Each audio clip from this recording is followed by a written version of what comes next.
MGO itu Madden-Julian Oscillation yang dilakukan oleh si Madden dan Julian. Kalau MGO itu terjadi pada 3 mingguan, 1 bulanan, 2 bulanan, hingga sampai 6 bulanan. MGO itu fenomena yang ada di tropis. Biasanya dia setiap 6 bulanan terjadi di Indonesia.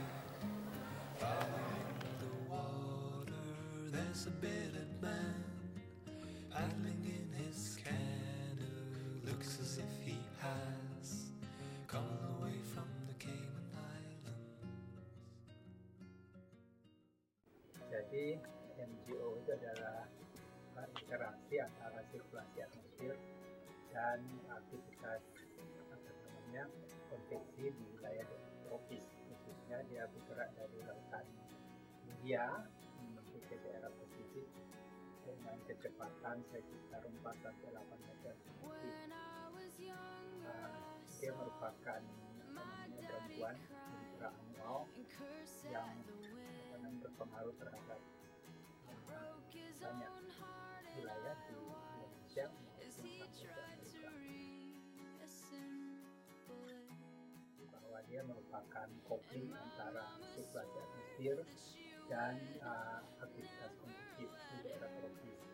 Nah, yang dimaksud dengan sirkulasi atmosfer ini itu berkaitan dengan sirkulasi sonor dan berinteraksi dengan ekuator, kemudian berinteraksi dengan konvektif kuat yang ada di daerah tropis. Mereka bergabung, kemudian sesuai dengan sirkulasi atmosfer, maka ada pergerakan. Yaitu fenomena yang berbeda dengan El Nino. Misalnya kalau El Nino kan dia tempat, sedangkan kalau MGO karena dia kopling antara sirkulasi atmosfer dan konvektif, maka dia konvektifnya itu bergerak dari barat ke timur. MGO dibagi dalam 8 fase. Yang pertama adalah fase 1, yakni di daerah Afrika bagian timur. Warna biru menunjukkan fase basah dan warna merah menunjukkan fase kering. Jadi, di daerah sekitar Afrika bagian timur banyak tumbuh awan konvektif. Selanjutnya menginjak ke fase 2, yakni di daerah Samudra Hindia bagian barat. Di sekitar daerah ini banyak tumbuh awan konvektif. Kemudian fase 3, yakni di sekitar daerah Samudra Hindia bagian timur. Jadi di daerah ini sama seperti fase 2 banyak tumbuh awan konvektif. Sementara fase 4 banyak tumbuh awan konvektif di sekitar daerah Indonesia bagian barat. Ya, lanjut ke fase 5, yakni terjadi di daerah Indonesia bagian timur. Jadi banyak tumbuh awan konvektif juga di daerah ini. Kemudian fase 6 setelah fase 5, yakni di fase 6 terjadi di daerah Samudra Pasifik bagian barat. Di sekitar daerah ini tumbuh juga banyak awan konvektif. Menginjak ke fase 7, yakni terjadi di daerah Samudra Pasifik bagian tengah. Sama halnya seperti fase-fase sebelumnya, terdapat juga banyak awan konvektif di sekitar daerah ini. Yang terakhir fase 8, yakni fase ini merupakan fase awal punahnya MGO. Terjadi di daerah Pasifik Timur sampai Afrika bagian barat.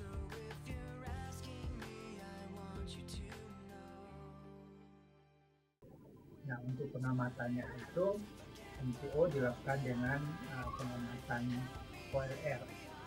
Dengan makin kecil nilai OLR artinya konveksinya itu makin kuat.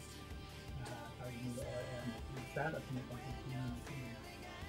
Itu bisa diamati setiap harinya, kemudian bisa dilihat pergerakannya dari barat ke timur.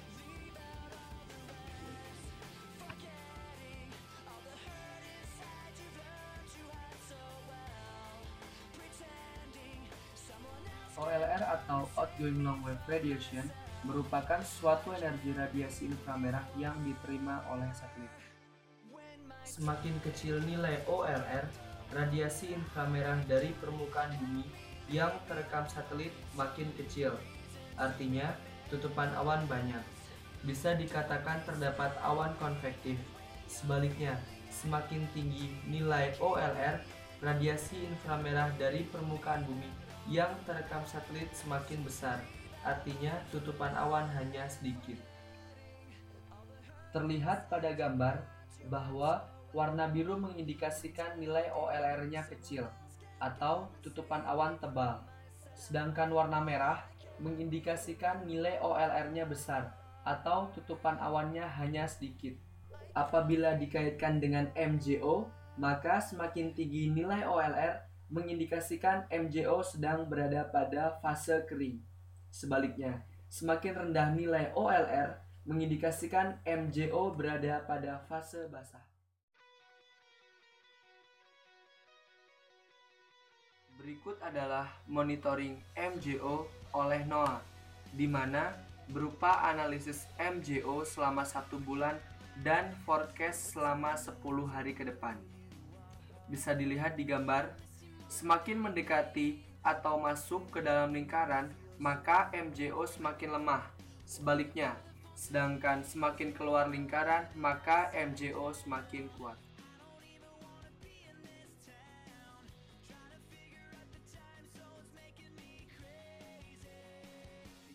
Jadi pengaruhnya terhadap cuaca dan iklim di Indonesia karena dia itu merupakan konvektif kuat yang bergerak dari barat ke timur kemudian melewati wilayah Indonesia. Oleh karena itu ya ketika dia lewati Indonesia pada saat dia mengalami fase penguatan maka hujan di Indonesia akan tambah lebat, tambah banyak. Bahkan kadang-kadang kalau karena dia itu intraanual bisa terjadi misalnya pada musim kemarau kita bisa mendapatkan hujan sangat lebat, kemudian ada banjir. Ya. Sementara itu kalau pas dia fasenya itu lemah, jadi pelemahan dari peristiwa konvektif, itu maka hujan akan berkurang. Kayak saat ini kita udah bilang katakan mau masuk ke musim hujan, kadang-kadang hujan kok nggak ada. Nah itu bisa dipertanyakan, apakah itu karena MJO? Selain untuk Indonesia, wilayah lain pun kena dampaknya. Yang paling banyak sudah dilakukan itu yaitu dengan North Amerika. Ya, Amerika Utara, dalam ini daerah pantai timur lautan Pasifik ya. Nah, itu jelas sangat kuat pengaruhnya. Kalau dia bergerak sampai di sana, ya dia memberi dampak yang banyak hujan di sana. Kemudian kalau pada fase pelemahan dia membuat sedikit sekali hujan yang jatuh di sana. Itu kemudian bisa dikaitkan dengan fenomena seperti El Nino dan La Nina, sehingga bisa dicari kaitannya antara fase si MJO dan El Nino, kapan mereka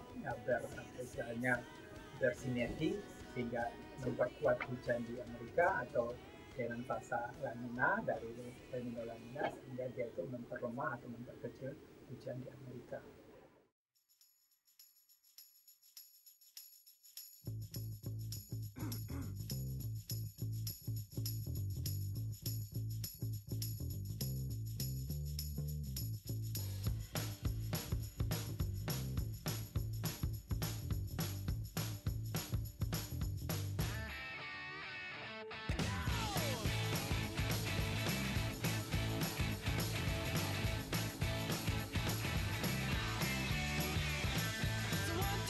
Take my hand and come with me because you look so fine that I really want to make you mine.